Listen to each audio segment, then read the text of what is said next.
हरियाणा में सीईटी परीक्षा में 41 सवाल रिपीट होने के बाद से लगातार विपक्ष सरकार पर हमलावर है और परीक्षा रद्द करके दोबारा से निष्पक्ष तरीके से परीक्षा करवाने की मांग उठा रहा है। इसी को लेकर हमारे संवाददाता ने आम आदमी पार्टी के वरिष्ठ उपाध्यक्ष अनुराग ढांडा से खास बातचीत की। हरियाणा में सीईटी का एग्जाम में दूसरे एग्जाम में जिस तरीके से 41 सवालों को रिपीट कर दिया गया, इस पूरे मामले को लेकर हरियाणा सरकार पर लगातार विपक्ष हमलावर है। आम आदमी पार्टी के वरिष्ठ उपाध्यक्ष अनुराग ढांडा जी इस वक्त हमारे साथ हैं। अनुराग जी, जिस तरीके से सीईटी का ये पूरा एग्जाम हुआ, 41 सवाल फिर रिपीट कर दिए गए, हालांकि इसको लेकर हमारी बात शिक्षा मंत्री से हुई, वो कह रहे कि आयोग की इसमें गलती नहीं बल्कि एग्जाम कराने वाली एजेंसी की है जिस पर कार्रवाई भी हो। तो मुझे तो समझ नहीं आता कि शिक्षा मंत्री शिक्षित हैं भी या नहीं है। मैं बार बार ये सवाल पूछता हूँ। जब वो कह रहे हैं कि एजेंसी की गलती है, इसमें किसी की तो गलती है ना। इसका मतलब जो पेपर में हुआ वो गलत है ना, और जब वो गलत है तो वो पेपर सही कैसे हो सकता है? वो पेपर कैंसिल क्यों नहीं किया जा रहा है? वो उसमें कुछ लोगों को पैसे के फायदे के लिए फायदा पहुंचाया गया। उनसे हमें तो ये भी जानकारी है कि उनसे मॉनिटरी फायदा लेकर के उनको ये बता दिया गया कि कल के पेपर में से 40 क्वेश्चन, तो ये तो सरकारी पेपर लीक हो गया ना, सरकारी तरीके से, आधिकारिक तरीके से पेपर लीक हो गया। अब आप मान भी रहे हैं शिक्षा मंत्री की इसमें जो पेपर सेट करने वाली एजेंसी है उसकी गलती है, तो उस एजेंसी को हायर करना किसकी गलती है? एचएसएससी की गलती होगी। एचएसएससी ये सब कर पाया, ये किसकी गलती है? शिक्षा मंत्री की गलती होगी। और ऐसा शिक्षा मंत्री बनाया, ये किसकी गलती है? तो मुख्यमंत्री की गलती होगी। ये तो पूरी एक चेन है जो एक दूसरे को पकड़ करके चल रहे हैं। मुझे लगता है कि एक चेन का एक सिरा पकड़ेंगे तो सारी चेन पकड़ में आ जाएगी। ये सारे गलती हैं पूरी की पूरी। ये लोकतांत्रिक व्यवस्था में एक भारतीय जनता पार्टी की ये गलतियां हैं सारे के सारे। मुख्यमंत्री भी, शिक्षा मंत्री भी, एचएसएससी भी, और ये एजेंसी को सेलेक्ट करना भी। क्यों नहीं ब्लैकलिस्ट करते एजेंसी को? क्यों नहीं पेपर कैंसिल करते? अगर एजेंसी गलती है तो क्यों? बच्चों की तो कोई गलती नहीं है ना। बच्चों के भविष्य के साथ क्यों खिलवाड़ कर रहे हैं? जिसने ईमानदारी से अपने पेपर की तैयारी की होगी उसका तो नंबर आने नहीं वाला। जिसको आपने पेपर लीक कर दिया उसका नंबर आने वाला है। तो फिर ये क्यों कहते हो कि खर्ची पर्ची नहीं चलती? आपके यहां तो खुलेआम चल रही, सरकारी तरीके से चल रही है।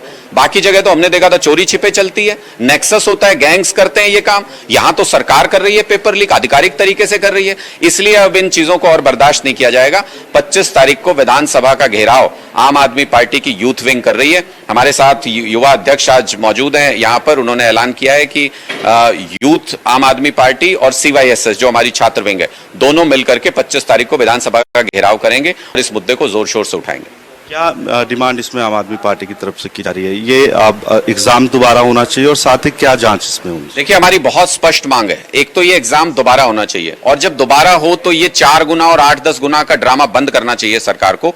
जितने भी 3.5 लाख बच्चों ने सीईटी क्वालिफाई किया है, उन सभी को ओपन इनविटेशन होना चाहिए कि वो इस परीक्षा में बैठ सकें, वो अपना भाग्य आजमा सकें। वो सभी क्वालिफाइड हैं, आपके एग्जाम में क्वालिफाइड हैं, इसलिए उन सभी को मौका मिलना चाहिए। ये सारी चीजों पर जब तक सरकार अमल में इसको नहीं लाती तब तक आम आदमी पार्टी का संघर्ष जारी रहेगा। एक कल किसानों की तरफ से पंजाब और हरियाणा दोनों ही प्रदेशों के किसान कल चंडीगढ़ कूच करना चाहते थे, हालांकि नजरबंद कर दिया गया और चंडीगढ़ तक नहीं पहुंचने दिया गया। बाढ़ से जो फसलें खराब हुई है उसके मुआवजे की मांग कर रहे हैं। नहीं, देखिए, पंजाब में तो जो मुआवजा 186 करोड़ का कल ही जारी कर दिया गया, तो पंजाब में बाढ़ के मुआवजे का मुद्दा नहीं है। वो केंद्र सरकार से MSP मांग रही है।